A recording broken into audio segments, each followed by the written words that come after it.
Students, हम लोग reproductive health का चैप्टर कर रहे हैं जो कि आपका लास्ट चैप्टर है फर्स्ट यूनिट में। कल हमने इसका बेसिक फिनिश कर लिया था, बेसिक इसकी इंट्रोडक्शन वगैरह फिनिश कर ली थी और हमने कॉन्ट्रासेप्शन स्टार्ट किया था। मैं कॉन्ट्रासेप्शन से ही आपको जो किया था उसकी रिवीजन के साथ ही स्टार्ट करूंगी आज का लेक्चर। कॉन्ट्रासेप्शन कौन से चैप्टर कर रहे हैं हम? रिप्रोडक्टिव हेल्थ के अंदर ये टॉपिक कर रहे हैं और रिप्रोडक्टिव हेल्थ चैप्टर का ये ऑलमोस्ट सबसे ज्यादा इम्पोर्टेंट टॉपिक है contraception. Contraception word is opposite to conception. ये वर्ड कंसेप्शन से ऑपोजिट है। कंसेप्शन का मतलब है प्रेगनेंसी हो जाना। जब whenever a female gets pregnant we say that woman has conceived a child, यानी कि उसको conception हो गया है of a child, ठीक है? तो that woman has conceived a child. But when that woman avoids having the child, avoids conceiving a child, that would be contraception, opposite to conception. Antonym है, ये दोनों opposite words हैं एक दूसरे के, ठीक है?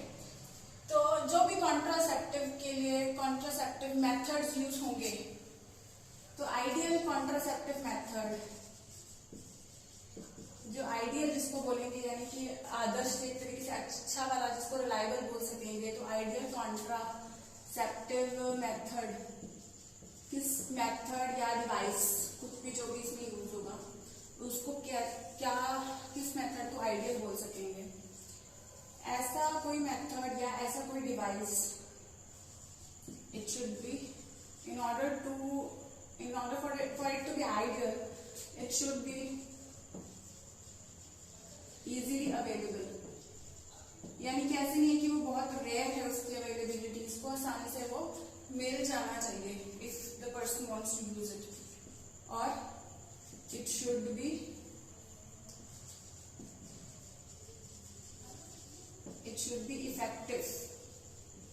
इफेक्टिव होना चाहिए, रिलायबल होना चाहिए, दो से लाइक होना चाहिए, इफेक्टिव होना चाहिए। इफेक्टिव होगा तो रिलायबल अपने आप होगा। इफेक्टिव होगा यानी कि काम कर रहा है, जब जिस काम के लिए उसको यूज किया जा रहा है, कॉन्ट्रासेप्शन के लिए उसको यूज किया जा रहा है, तो वो कॉन्ट्रासेप्शन कर रहा है, इफेक्टिव है।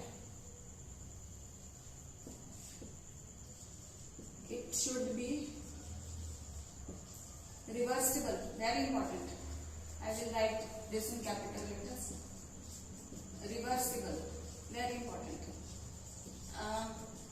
जैसे कि कॉन्ट्रासेप्टिव पिल्स के बारे में जैसे आप लोगों ने सुना होगा, वो जितनी देर तक a couple wants to prevent pregnancy, prevention of pregnancy is what is contraception. तो जितनी देर तक a couple wants to prevent pregnancy उतनी देर तक वो लेते रहते हैं। आफ्टर दैट वो कहते हैं कि टैबलेट बंद कर दो एंड दे विल कंसीव। लेकिन अगर उसके ऐसे इफेक्ट्स हो जाएं कि उसको रिवर्स नहीं कर पा रहे हो, टैबलेट बंद करने के बाद भी अगर कपल या जो भी मेथड वो ले रहा है उस मेथड को छोड़ने के बाद या उस डिवाइस को छोड़ने के बाद भी, उस डिवाइस का यूज छोड़ने के बाद भी अगर वो कंसीव नहीं कर पा रहा है तो that it would not be reversible, वो इरिवर्सिबल हो जाएगा, है ना? यानी कि वो कपल कभी भी कंसीव नहीं कर पाएगा। तो ऐसा मेथड सही नहीं माना जाएगा।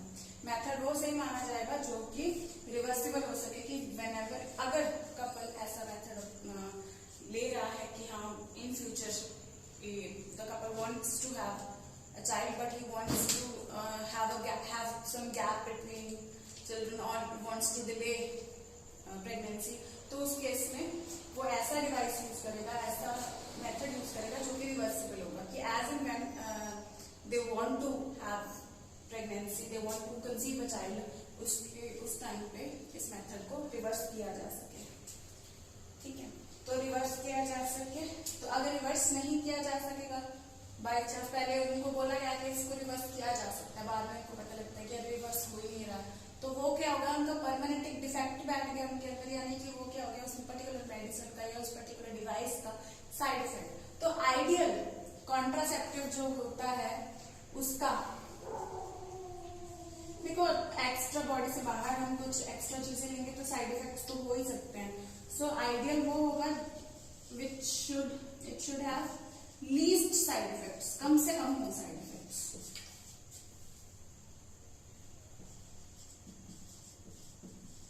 It should have least side effects, ठीक है। तो ऐसे मेथड को, और कॉन्ट्रासेप्शन मैं रिमाइंड करा देती हूँ आपको कि it is what it is prevention of pregnancy. तो बिकॉज टू चाइल्ड जैसे प्रमोशन की थी गवर्नमेंट ने हम लोग हमारे लोग के स्लोगन के थ्रू, जो कि फैमिली प्लानिंग प्रोग्राम के अंडर लगाया गया था। फैमिली प्लानिंग प्रोग्राम जो 1951 में स्टार्ट किया गया था, सॉरी 1951 में, ये 1951 में फैमिली प्लानिंग प्रोग्राम जो स्टार्ट किया गया था, इसके अंतर्गत हम दो हमारे दो के स्लोगन्स लगे थे। स्लोगन काफी लेट लगे थे, 51 में नहीं, स्लोगन से लेट तक भी, अभी तक भी हम लोग मार्केट्स में ये स्लोगन के पोस्टर्स देखते रहे हैं। तो उसके अंतर्गत गवर्नमेंट ने प्रमोट किया कि a couple should have 2 kids, so that ऐसे होगा कि जितनी पॉपुलेशन प्रेजेंट है, अगर 2 है, एक कपल मदर और फादर है, उनकी जगह पे 2 children they will to replace the former, है ना। लेकिन अभी कुछ अर्बन एरियाज में जैसे जहाँ पे वर्किंग है कपल, दोनों ही मदर फादर दोनों वर्किंग होते हैं, तो वो 1 चाइल्ड नॉर्म भी बहुत लोगों ने फॉलो करना शुरू कर दिया है। तो उस केस में contraceptives are helping such couples out, and not only contraceptives are helping the couples, but it is also helping reduce the population of the nation. तो अब जो हमने contraceptive methods की या devices की जो बात की है कि this should be ideal, तो normally contraceptive devices या methods को हम 5 कैटेगरीज में, 5 ग्रॉस कैटेगरीज में उनको हम डिवाइड कर लेंगे।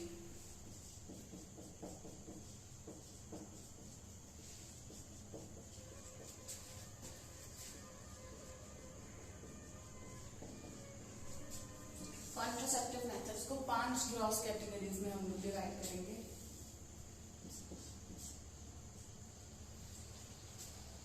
सबसे पहला मेथड होता है नेचुरल मेथड। नेचुरल मेथड्स आएंगे, यानी कि जस्ट नेचुरल फिनोमिनन यूज करके जो मेथड्स यूज किए जा सके, ठीक है, जिसमें कोई भी बाहर से कोई इंस्ट्रूमेंट यूज नहीं हो रहा, जस्ट बेसिक नॉलेज जो नेचुरल नॉलेज है उसको इस्तेमाल किया जा सके। नेक्स्ट आ जाएगा हार्मोनल मेथड्स।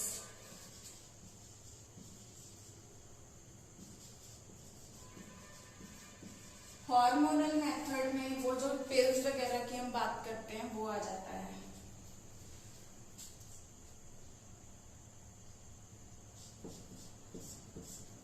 हार्मोनल मेथड को यहाँ हम बाद में लेते हैं, थर्ड फोर्थ कैटेगरी। पहले मैं आपको बैरियर मेथड बेटर बताऊंगी, बिकॉज बैरियर मेथड का भी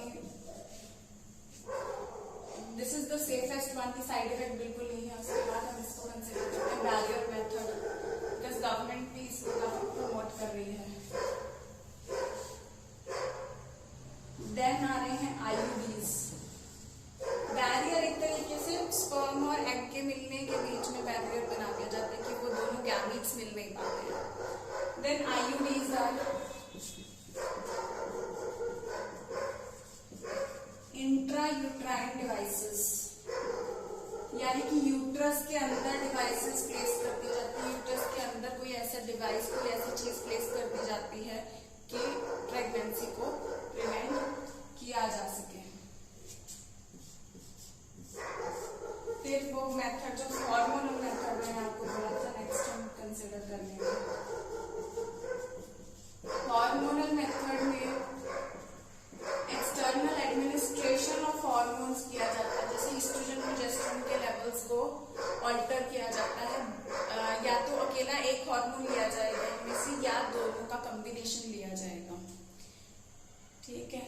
तो अभी एक्चुअली हम इसको इसमें कुछ टैबलेट्स भी यूज हो सकती है, इंजेक्शन भी यूज हो सकती है, और इसी हेडिंग के अंडर हम लोग वैसे कुछ और टर्मिनोलॉजीज भी यूज कर सकते हैं, जैसे कि कुछ एक पर्टिकुलर टैबलेट्स में जैसे ज्यादातर हार्मोन्स होते हैं, लेकिन आजकल कुछ टैबलेट्स ऐसी भी बन गई हैं जो विदाउट हॉर्मोन्स भी बनेगी, ठीक है।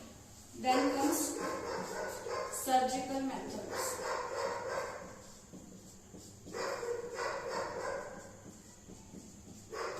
सर्जरी से भी ये प्रिवेंट किया जा सकता है। सर्जिकल मेथड का जो है कि ये रिवर्सिबल वाला फिनोमिनन इसमें नहीं होता। जो कपल्स बिल्कुल भी इसको रिवर्स नहीं करना चाहते तो ये सर्जिकल मेथड वैसे उनके लिए बेटर रहेगा। ये होता क्या है, ये सब हम बाद में डिस्कस करते हैं। एक इनके अलावा एक और मेथड आ जाता है, तो फिर हम इसको 6 कंसिडर करेंगे। एक और मेथड कंसिडर किया जा सकता है, कुछ टेक्स्ट बुक्स में मेंशन होगा, कुछ में नहीं भी मेंशन होगा। वो केमिकल मेथड होता है।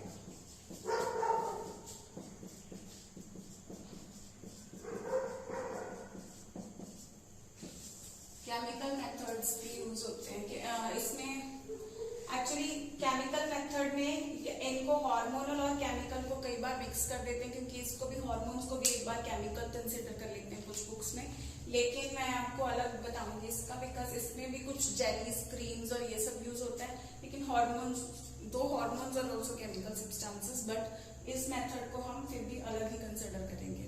लेकिन इस कैटेगरी में एक हम नॉन हार्मोनल मेथड भी डिस्कस करेंगे, जो कि जिसको कंज्यूम करने का मेथड ऑलमोस्ट सेम होगा। तो ये हमने एक बार एनलिस्ट कर दिया है कि हम क्रॉसली किन कैटेगरीज के अंदर इनको स्टडी कर सकते हैं। तो अभी हम 1 बाय 1 इन सारे मेथड्स को स्टडी करेंगे। तो लेट मी रब the board from this side first and I will start with the natural method.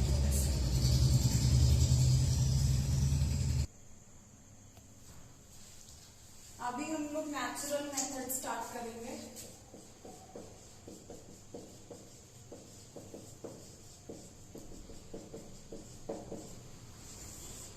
Natural method में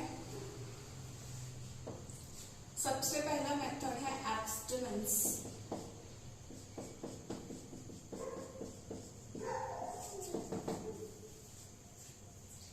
एब्स्टिनेंस या अब्स्टेनिंग,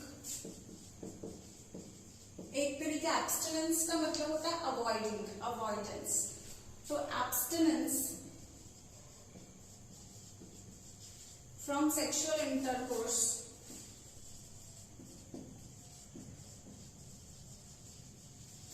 और coitus during 10 to 17 days of menstrual cycle। तो मेंस्ट्रुअल साइकिल के 10 to 17 डेज होते हैं। उस टाइम पे अगर वो क्वाइटस को कपल एब्स्टेन करता है, यानी कि अवॉइड करता है, तो बहुत कम चांसेस होते हैं प्रेगनेंसी के। रीजन इसका क्या है? इसका रीजन साफ तौर पे ये है कि 14th डे पे जो है ओव्यूलेशन होता है। 14th डे पे ओव्यूलेशन होता है और उससे 2-3 दिन पहले, 2-3 दिन बाद तक ऑन एन एवरेज इसको कर लिया जाता है। बिकॉज अगर फैलोपियन ट्यूब के अंदर एम्पुला, जहाँ पे कि फर्टिलाइजेशन होना है, अगर स्पर्म और एग दोनों एक ही टाइम पे वहां पहुंचेंगे तभी फर्टिलाइजेशन होगा, तभी प्रेगनेंसी होगी, अदरवाइज नहीं होगी। और एग तो पहुंचेगा ही पहुंचेगा, ठीक है। तो अगर स्पर्म को यहाँ पे उस टाइम पे पहुंचने से रोक दिया जाए तो प्रेगनेंसी नहीं होगी। आगे पीछे के टाइम पे स्पर्म विल रीच हियर, तो फिर प्रेगनेंसी हो ही नहीं सकती है ना। कि अगर एग इससे आगे चला गया, स्टमक तक चला गया, यूट्रस तक चला गया, तो फिर प्रेगनेंसी नहीं हो सकती। तो सिर्फ इतने दिन तक, 1 हफ्ते के लिए, यानी कि they will avoid coitus, then they can prevent pregnancy, ठीक है। Then next is withdrawal method। withdrawal method या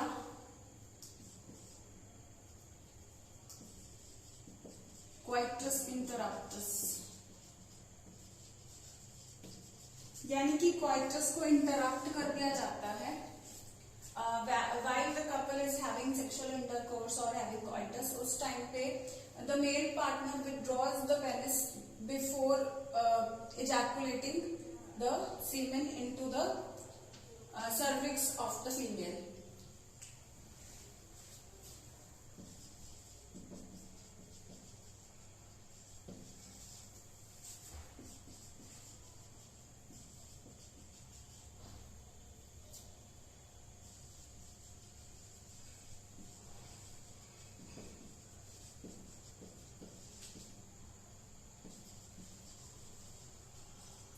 बिफोर इजैकुलेशन या बिफोर डिपोजिशन ऑफ सीमेन कह सकते हैं, या बिफोर इंसेमिनेटिंग हर.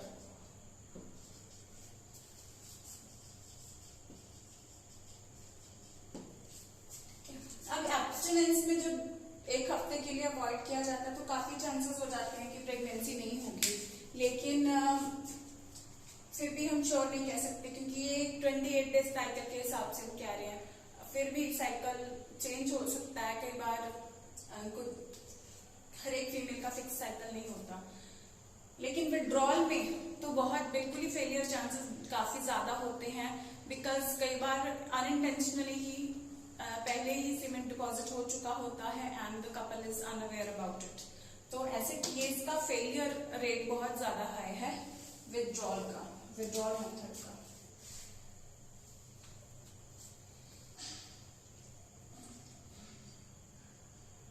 तो नेचुरल मेथड में बेसिकली ये विड्रॉल एंड एब्स्टिनेंस आता है. एक चीज मैं आपको ये बताना चाह रही हूँ इसमें, सॉरी, ये केमिकल मेथड और हार्मोनल मेथड जैसे मैंने आपको बताया, मेरे स्लिप ना हो जाए.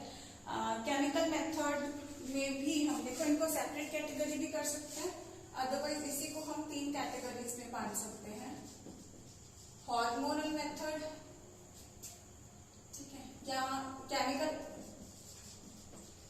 हार्मोनल मेथड सिंपल, या यहाँ पे कुछ स्पर्मिसाइडल जेलीज या स्पर्मिसाइडल केमिकल्स सिंपल. ठीक है, स्पर्मिसाइडल केमिकल्स यानी कि स्पर्म्स को किल करने वाले केमिकल्स. हार्मोनल मेथड्स और इम्प्लांट्स कर सकते हैं, या यहाँ पे hormonal and other hormonal methods भी इसी कैटेगरी के अंदर हम ले सकते हैं. ठीक है,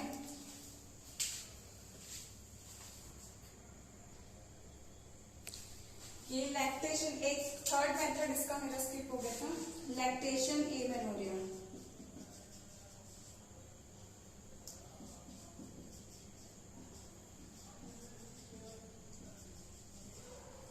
लैक्टेशन यानी कि जब मदर कंप्लीटली बेबी को लैक्टेट कर रही है फॉर फर्स्ट 6 months, उस टाइम पे मेंस्ट्रुअल साइकिल नहीं होता.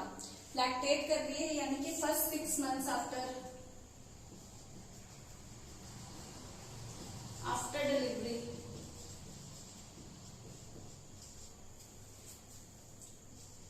Then fetus is fully dependent on mother for feed.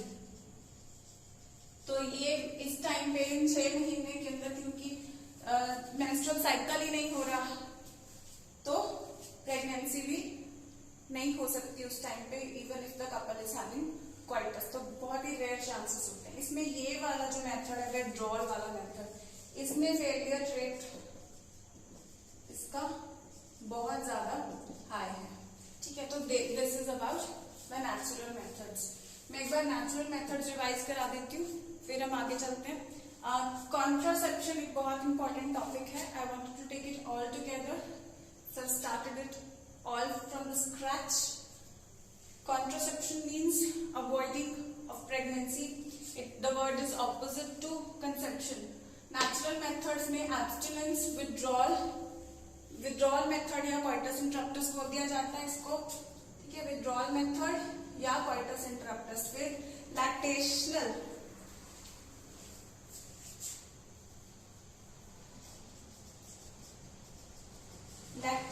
Amenorrhoea.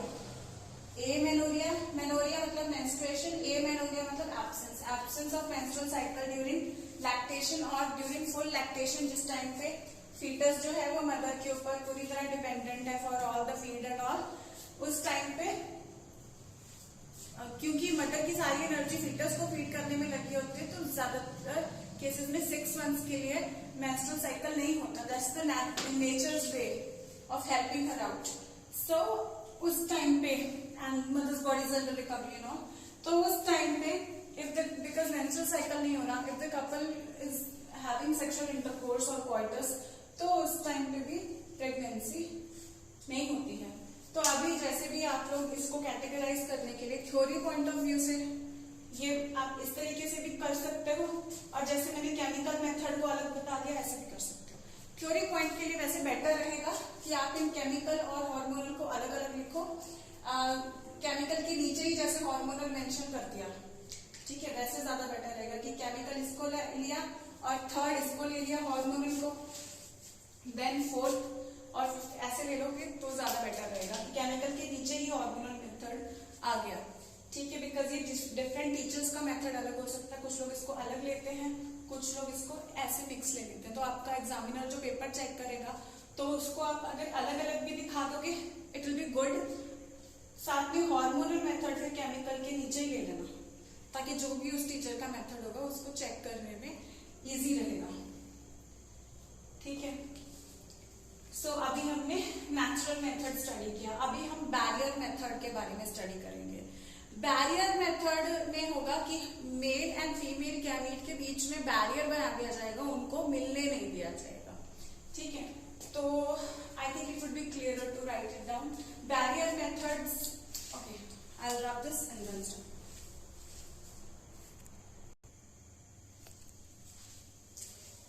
Let's start with barrier method.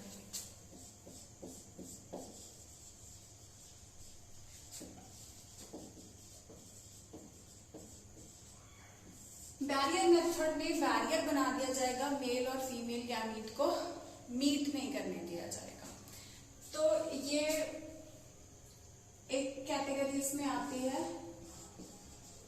Condoms की. ये एक तरीके से कवरिंग होते हैं ऑफ द जेनाइटल ट्रैक्ट, और ये it is available both for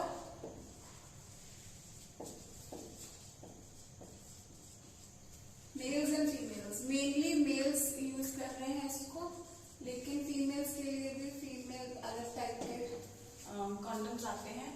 they cover the in male case they help cover the penis, ताकि बिकॉज पेनिस ही इजैकुलेटरी ऑर्गन है, वहीं से सीमेन जो है आगे पास होना है, तो उसको कवर करने के लिए काम आते हैं. That whatever ejaculate comes out of penis is not passed on to the female genital tract, ठीक है. So for both male and female the barriers named condoms are available, and there is free distribution of these in the government hospitals. As I told you कि कुछ लोग unaware होते हैं, उनको पता नहीं कि गवर्नमेंट उनको क्या फैसिलिटीज दे रही है इन सब चीजों को फॉलो करने के लिए.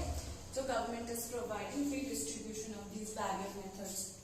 There are more methods for which government has given provisions. और कुछ barrier methods are only available for females. Cervical caps and diaphragms. ये डायफ्राम और सर्वाइकल कैप वर्ड बता रहा है सर्विक्स का कैप, ठीक है. सर्वाइकल एरिया की कैपिंग कर रहा है, सर्वाइकल एरिया को ये कवर कर रहा है. सर्वाइकल एरिया जो यूट्रस का नैरो रीजन होता है जस्ट बिफोर वेजाइना, वेजाइना से थोड़ा ऊपर यूट्रस और वेजाइना के बीच का जो सर्विक्स रीजन होता है उसको ये कवर करता है. तो it can be worn over the cervical region, and the diaphragms are also made to cover the female genital tract so that the male gametes cannot enter the female genital tract. If they are not able to enter the female genital tract, अभी इसमें condoms में भी वो mail body से female body में enter ही नहीं कर पाएंगे. तो और सर्वाइकल कैप्स में भी सर्वाइकल रीजन को कवर कर रखा है इन्होंने. ज्यादातर ये मेथड्स होते हैं जो डिस्पोजेबल होते हैं, दे फॉर सिंगल यूज अवेलेबल होते हैं, मोस्टली सिंगल यूज के लिए अवेलेबल होते हैं. और ये वाली मेथड्स जो बैरियर मेथड है, बैरियर मेथड में क्या है, बिकॉज किसी भी टाइप का कोई फ्लूइड एक्सचेंज ही नहीं हो रहा दोनों के बीच में, तो उस वजह से जो एसटीडीज होते हैं उसको भी प्रिवेंट करने के काम आते हैं।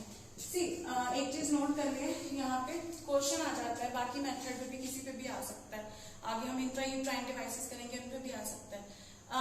बैरियर मेथड के अलावा कोई और method sexually transmitted disease prevent करने के हेल्प नहीं करता है। सेक्सुअली ट्रांसमिटेड डिजीजेस को प्रिवेंट करने के लिए सिर्फ ये कॉन्ट्रासेप्टिव मेथड्स में से अगर कोई मेथड हेल्प करता है तो सिर्फ बैरियर मेथड हेल्प करता है, ठीक है। Only barrier method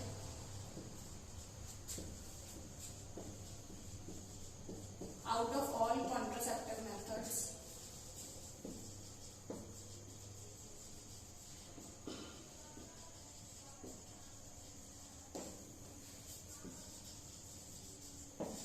help to prevent STDs, help to prevent spread या commuting STDs, sexually transmitted diseases।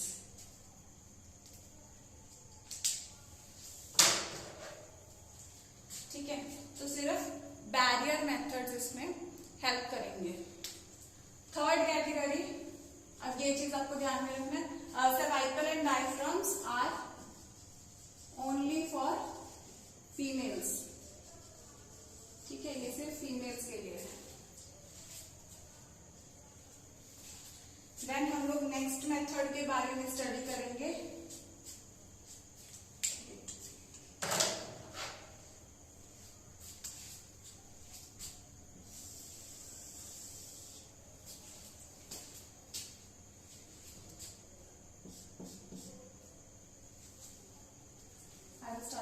Intrauterine devices.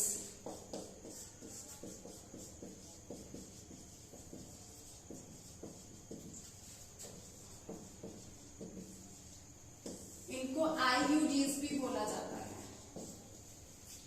Uterus के अंदर प्लेस कर दिया जाता है इनको, जो भी यूट्रस है उसके अंदर एक इंस्ट्रूमेंट प्लेस कर दिया जाएगा। इस इंस्ट्रूमेंट के क्या क्या फायदे होंगे इसके बारे में हम डिस्कस करते हैं। ये इंस्ट्रूमेंट जो इंट्रायूट्राइन डिवाइसेस हैं, ये नॉर्मली कुछ हो सकता है नॉन हार्मोन रिलीजिंग, 3 कैटेगरीज में आते हैं, non hormone releasing,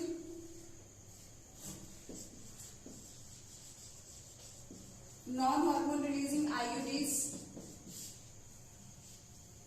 than copper releasing IUDs,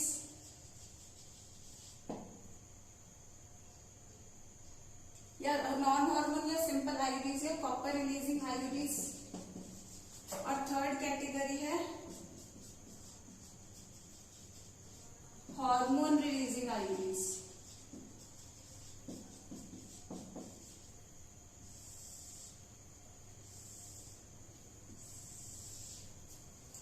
non hormone releasing IUDs के एग्जांपल में आता है लिपर्स loops.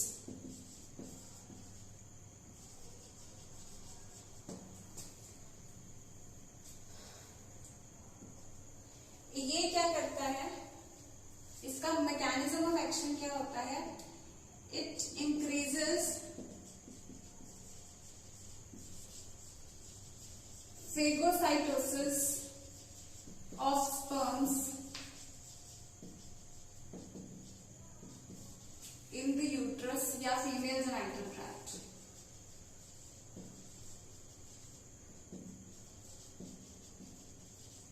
It increases the phagocytosis of sperms, sperms की phagocytosis। वैसे भी स्पर्म्स की काफी फेगोसाइटोसिस होती है, यूट्रस के अंदर वेनिंग हो जाती है, नंबर कम हो जाता है काफी रीजंस की वजह से, जैसे मैंने आपको ह्यूमन रिप्रोडक्शन के अंदर बताया था। लेकिन ये वाले जो लिपर्स लूप जब यूट्रस के अंदर प्लेस कर दिए जाते हैं तो और भी उसकी फेगोसाइटोसिस बढ़ जाती है, उसका जितना नंबर चाहिए हमें कि वहां तक आगे तक जाए तो वो नंबर बिल्कुल ही रिड्यूस हो जाएगा, ठीक है, because a particular number of sperms are required so that the fertilization becomes possible. हमने वो सब डिस्कस किया था उसका डाटा। देन वो पर्टिकुलर नंबर और भी ज्यादा कम हो जाएगा तो चांसेस जो होंगे, चांसेस ऑफ फर्टिलाइजेशन और भी ज्यादा कम हो जाएंगे। कॉपर रिलीजिंग आयोडीज में आता है example copper 7, copper T, copper 7, Multiload 375,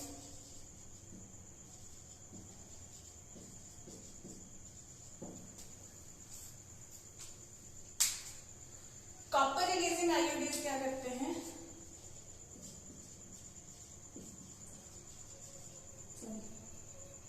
increase mortality of sperms, mortality यानी कि उनकी डेथ बढ़ा देते हैं, and decrease motility of sperms, increase mortality of sperms and decrease motility. Mortality का क्या मतलब होता है, मोर्टैलिटी का मतलब डेथ रेट, मोटिलिटी मतलब स्पीड। हमने बात की थी कि 40% of the sperms must have proper shape and size and out of them 60% must have proper shape and size and 40% must have vigorous motility। तो वो vigorous motility जो चाहिए वो ये क्या कर देते हैं, कम कर देते हैं कॉपर। जो जैसे कॉपर आयन कंसेंट्रेशन, क्योंकि ये कॉपर क्या रिलीज करते हैं, ये copper 2 positive ions, they release copper 2 positive ions in the uterus. तो इस वजह से ये क्या कर देते हैं, उसकी वहां पे स्पर्म्स की मोटिलिटी कम करते हैं, मोर्टैलिटी बढ़ा देते हैं। जो नेक्स्ट है हार्मोन रिलीजिंग, ये ऑब्वियसली एक हार्मोन रिलीज कर रहे हैं। इसकी एग्जांपल आ गई LNG-20 और प्रोजेस्टासर्ट। प्रोजेस्टासर्ट, अब नाम बता रहा है प्रोजेस्टेरॉन रिलीज कर रहा है। प्रोजेस्टासर्ट एक इंसर्शन जिसपे प्रोजेस्टासर्ट रिलीज हो रहा है। जैसे मैंने गवर्नमेंट का आपको इसके बारे में बताया था कि कॉन्डम्स अवेलेबल होती है। कॉपर टी, हमारे इंडिया में क्वेश्चन आ जाता है कि हमारे इंडिया में जो है कॉपर टी का यूज बहुत सबसे ज्यादा होता है इंट्रायूट्राइन डिवाइसेस का, मतलब which contraceptive method is used mostly in India, then it is copper T. ठीक है। हार्मोन रिलीजिंग आयोडीज जो होते हैं ये क्या करते हैं, they make uterus unfit for implantation, यानी कि ये फर्टिलाइजेशन इस केस में हो जाती है, मेल गैमीट्स और फीमेल गैमीट्स मिल जाएंगे लेकिन प्रेगनेंसी नहीं हो पाएगी। क्यों? जो उसका स्टेज है इम्प्लांटेशन का, यूट्रस के अंदर इम्प्लांट होने का, जब ब्लास्टोसिस्ट जाके उसके अंदर इम्प्लांट हो जाता है तो वो उसको इम्प्लांट ये नहीं होने देगा। हार्मोन्स इतना यूट्रस को ऐसे बना देंगे कि उसके अंदर कुछ वो ब्लास्टोसिस्ट वगैरह इम्प्लांट नहीं हो पाएगा। ठीक है। तो अभी तक हमने बैरियर, इससे पहले हमने नेचुरल मेथड्स डिस्कस किए थे, फिर हमने barrier method, then intrauterine devices. Natural method इतने रिलायबल नहीं है लेकिन कोई साइड इफेक्ट उनका नहीं होता है लॉन्ग टर्म में। ठीक है। देन बैरियर मेथड में हमने देखा कि कॉन्डम्स यूज होते हैं, सर्वाइकल कैप्स और डायफ्राम्स यूज होते हैं। तो कॉन्डम्स जो होते हैं वो मेल और फीमेल दोनों के लिए होते हैं, सर्वाइकल कैप और डायफ्राम जो है वो मेल और वो सिर्फ और सिर्फ फीमेल के लिए अवेलेबल होते हैं। ठीक है। तो एसटीडी को अवॉइड करने के लिए, सेक्सुअली ट्रांसमिटेड डिजीजेस का स्प्रेड रोकने के लिए सिर्फ बैरियर मेथड ही काम आते हैं। Then intrauterine devices, non hormone releasing, copper releasing और हार्मोन रिलीजिंग। ठीक है। नॉन हार्मोन रिलीजिंग में एग्जांपल आ गई लिपर्स ग्रुप्स की। कॉपर रिलीजिंग में copper 7, copper T, multiload 375। Hormone releasing में LNG-20, प्रोजेस्टासर्ट। एग्जांपल्स आपको याद करने पड़ेंगे, एग्जांपल्स पे फ्रीक्वेंट क्वेश्चन आता है। और नॉन हार्मोन रिलीजिंग का एक्शन सिंपल ये होता है, वैसे ओवरऑल ये आ जाता है कि इंट्रायूट्राइन डिवाइसेस किस प्रिंसिपल पे काम करते हैं, तब भी ये क्वेश्चन आ सकता है। फेगोसाइटोसिस ऑफ स्पर्म इंक्रीज कर देते हैं, वैसे भी इसका इंसर्शन।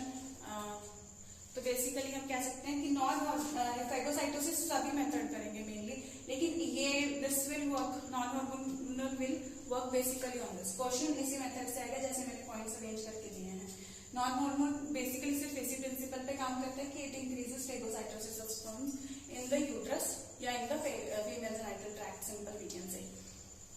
कॉपर रिलीज कर रहे हैं, मेटल आयन रिलीज कर रहे हैं, वो मेटल आयन की कंसंट्रेशन यूट्रस के अंदर इतनी ज्यादा बढ़ जाती है कि it becomes sort of poisonous sort of thing for the sperms, जिससे कि उसकी डेथ रेट बढ़ जाता है, मोर्टैलिटी जिसको हम बोलते हैं MORTALIT, मोर्टैलिटी। देन मोटिलिटी, जो पर्टिकुलर अमाउंट उसकी स्पीड की चाहिए ताकि वो फर्टिलाइज कर सके एग को, तो वो स्पीड उसकी कम हो जाती है, यानी मोटाइल। अब thing is said to be motile if it is able to move, तो उसकी जो motility, its ability to move जो है, उसकी स्पीड जो है वो कम कर देता है, और मोर्टैलिटी, उसका डेथ रेट जो है वो बढ़ा देता है कॉपर।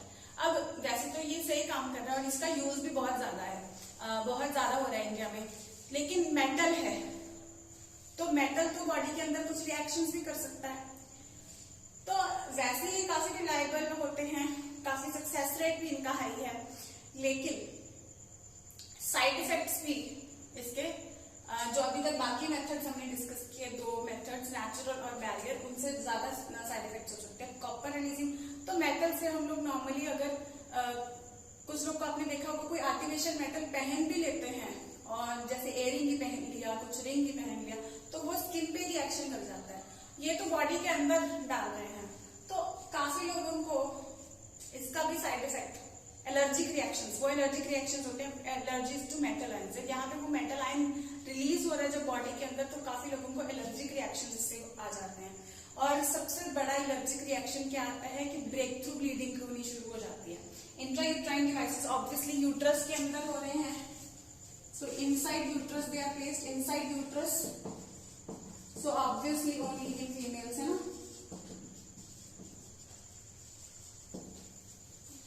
तो ये ब्रेक थ्रू ब्लीडिंग इस केस में ज्यादा होनी शुरू हो जाती है, इसका सबसे बड़ा साइड इफेक्ट है, ठीक है। देन हार्मोन रिलीजिंग में वो हार्मोन्स, वो जैसे पर्टिकुलर लेवल ऑफ हार्मोन्स हैं, एस्ट्रोजन वगैरह, estrogen progesterone female hormones obviously, तो हार्मोन्स का लेवल क्या करते हैं, बहुत ज्यादा बढ़ा देता है यूट्रस में, इतना ज्यादा बढ़ा देता है कि वहां पे यूट्रस फिट नहीं रहता है उसको इम्प्लांट करने के लिए, ठीक है।